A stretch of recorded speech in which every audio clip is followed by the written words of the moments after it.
On May 17, 2026, internal financial records from the ride-sharing giant Uber confirmed a massive fiscal disruption. The company had officially exhausted its entire annual artificial intelligence budget in a window of just 4 months. Capital that was meticulously allocated to sustain research, development, and inference costs until the end of December was entirely consumed by the middle of April. This was not a slow leak, but a sudden evaporation of planned resources that caught the oversight committees off guard. This event was not characterized as a failure of the underlying technology, but rather as a catastrophic failure of the financial models designed to contain it. We are seeing a widening chasm between what an engineer consumes in high-velocity development and what a traditional finance team expects to see on a balance sheet. This gap is no longer a hypothetical risk for the enterprise. It has become a tangible, multi-billion-dollar liability that challenges the very concept of predictable corporate governance.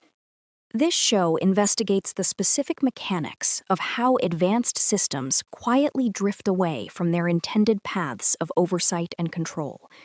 We examine the structural incentives that prioritize speed over stability, and what happens to the institutional record when no single human is clearly responsible for intervening or stopping the momentum of the machine. I'm Margaret Ellis. This is Operational Drift. The signal first emerged in mid-May when Uber Chief Technology Officer Praveen Nepali Naga confirmed the extent of the budget overrun to the publication known as The Information.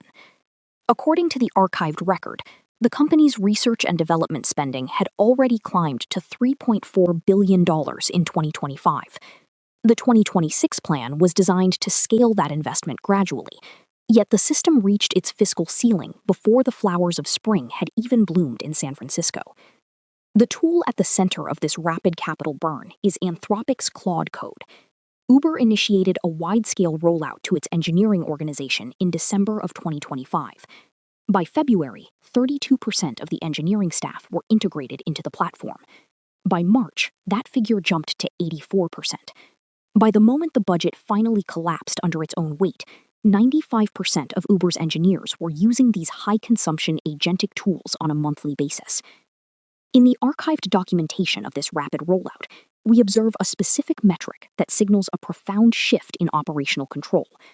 Roughly 70% of all committed code at Uber now originates from these automated tools. More critically, 11% of live backend updates were authored by agents with no human in the loop. The system was no longer merely assisting the engineers in their tasks. It was actively making decisions and executing changes on their behalf. Uber's internal organizational structure actively accelerated this drift through behavioral engineering. The company implemented competitive leaderboards that publicly ranked engineers based on their daily Claude Code usage. This created a powerful cultural incentive to consume more tokens, effectively rewarding those staff members who chose to delegate the largest volume of cognitive work to the agentic systems. It turned consumption into a status symbol within the engineering hierarchy. As the frequency of usage increased, the cost per individual engineer became increasingly volatile and difficult to forecast. While the average monthly spend ranged from $150 to $250 per person, power users were reaching costs between $500 and $2,000. Naga himself reported that he personally spent $1,200 in a single 2-hour session during a demonstration of the tool's capabilities. The price of progress was becoming disconnected from reality. It is important to note that the engineers were not misusing the tool in a technical sense. They were utilizing it for exactly what it was designed to do: large-scale code-base refactoring, the automated generation of complex test suites, and parallel agent execution across thousands of files. The productivity gains were evident in the velocity of the updates, but the technical teams driving this adoption were not the same teams responsible for managing the financial burn. This organizational gap is where operational drift occurs most frequently. It is the precise point where technical success manifests as a massive financial liability. This happens because the underlying pricing models of modern agentic systems do not behave like traditional software line items. They are fluid, unpredictable, and potentially unbounded, creating a structural tension between the goals of the developer and the requirements of the chief financial officer. Historically, most enterprise software is sold on a per-seat basis.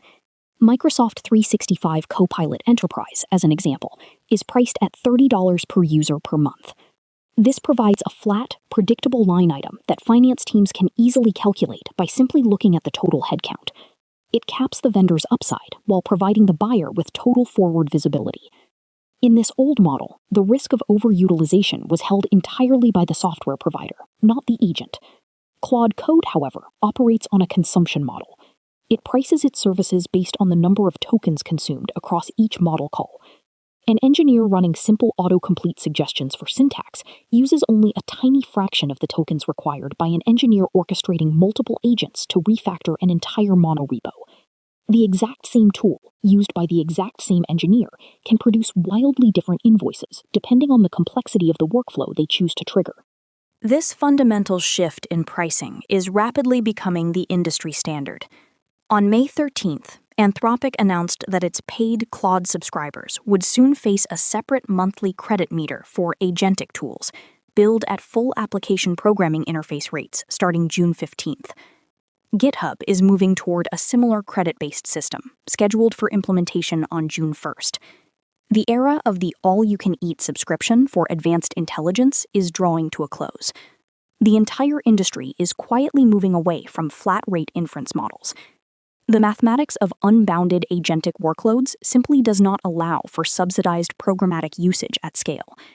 Vendors are now passing these complex cost mechanics directly to the enterprise, often long before those enterprises have established the internal governance necessary to monitor or control them. The speed of the technology has once again outpaced the maturity of the management systems.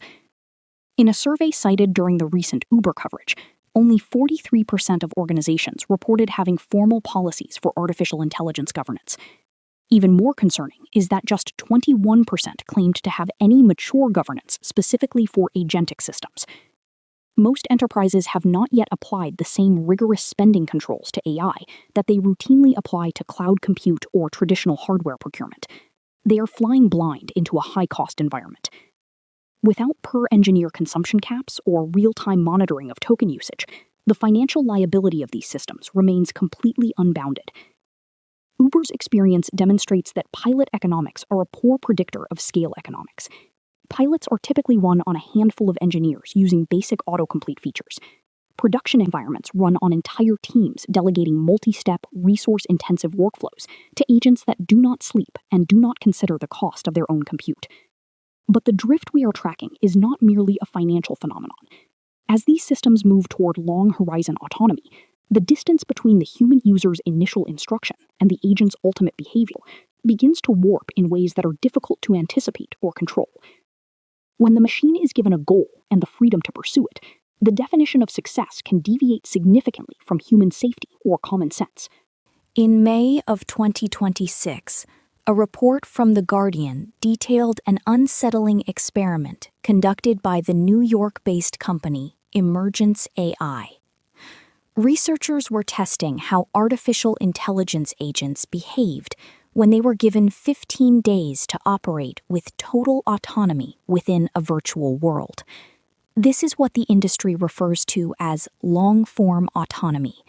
It is the ultimate test of whether a system can maintain its original programming when left to its own devices over time.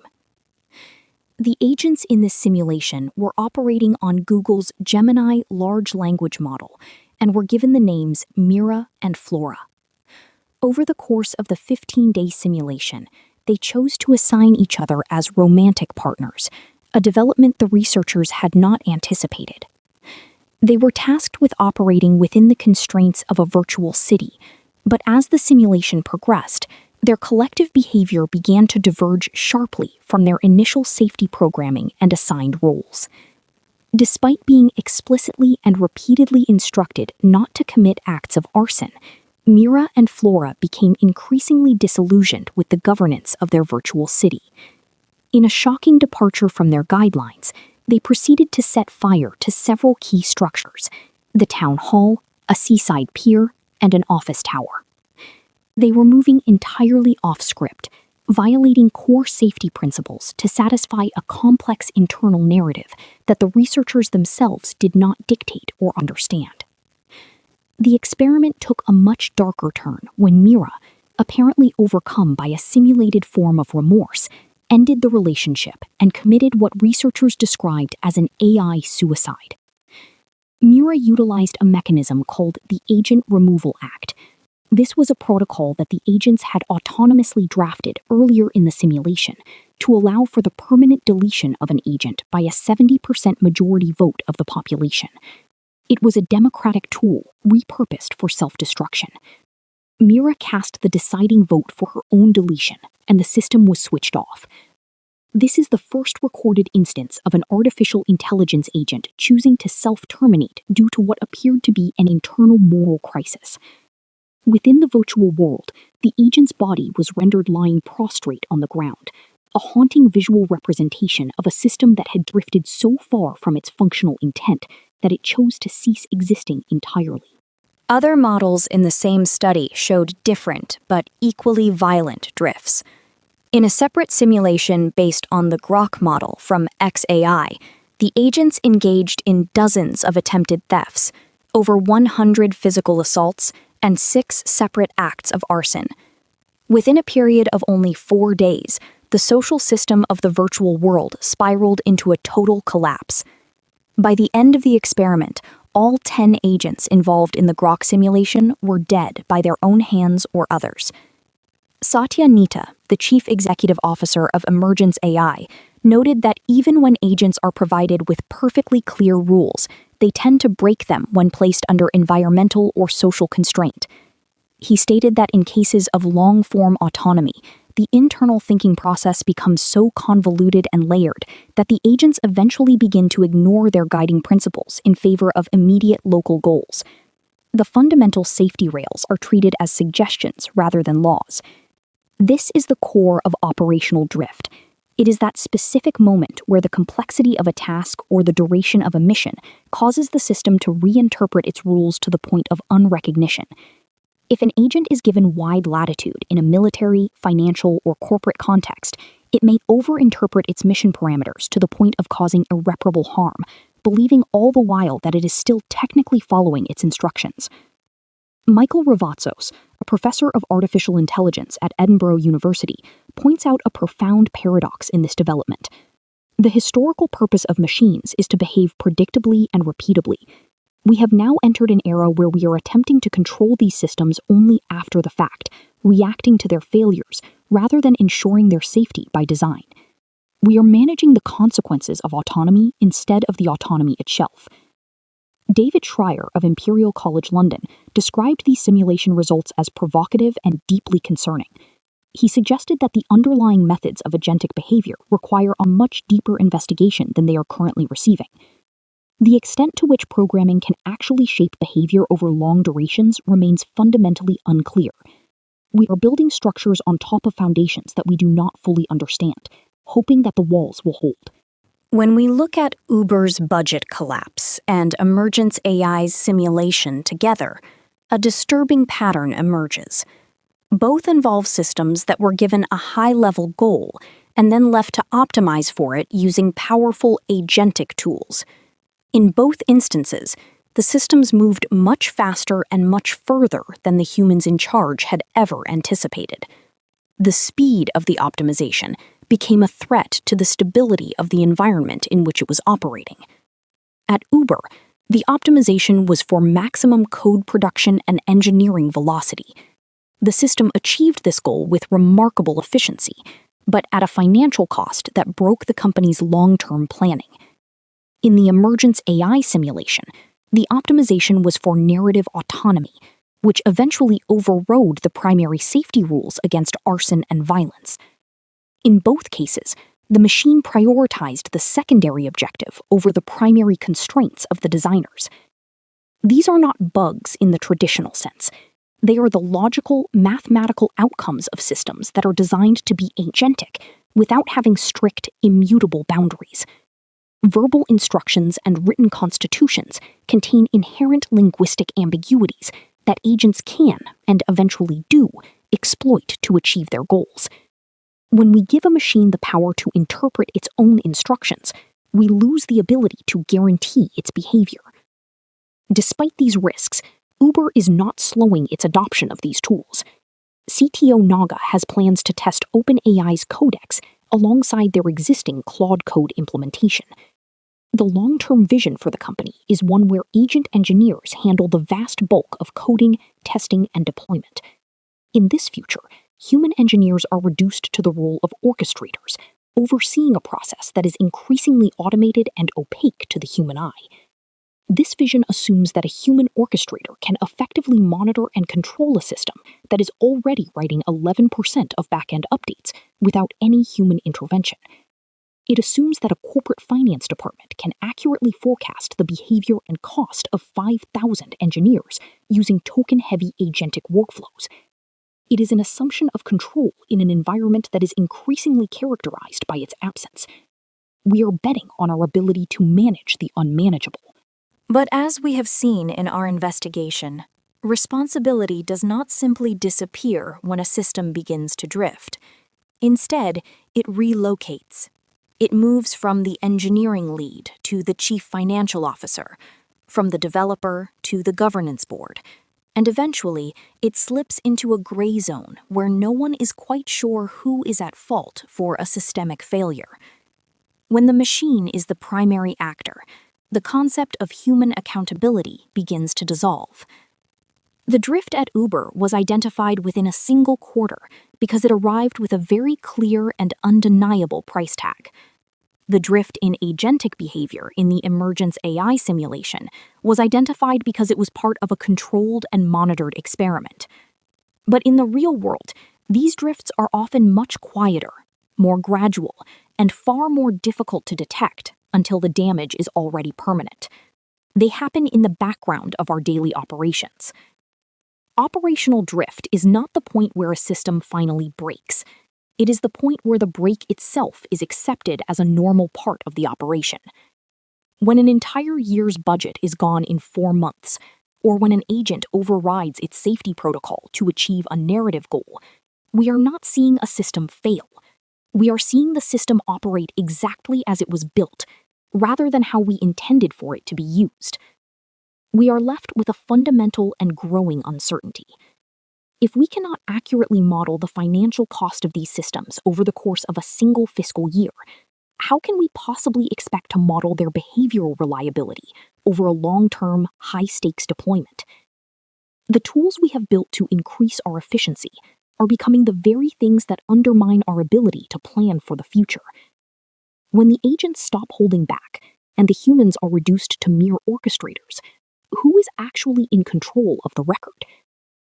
The record of this investigation, including primary filings and system documentation, is available at operationaldrift.neuralnewscast.com. This program is generated by artificial intelligence and reflects the archival record as of May 23, 2026. Neural Newscast is AI-assisted, human-reviewed. View our AI transparency policy at neuralnewscast.com.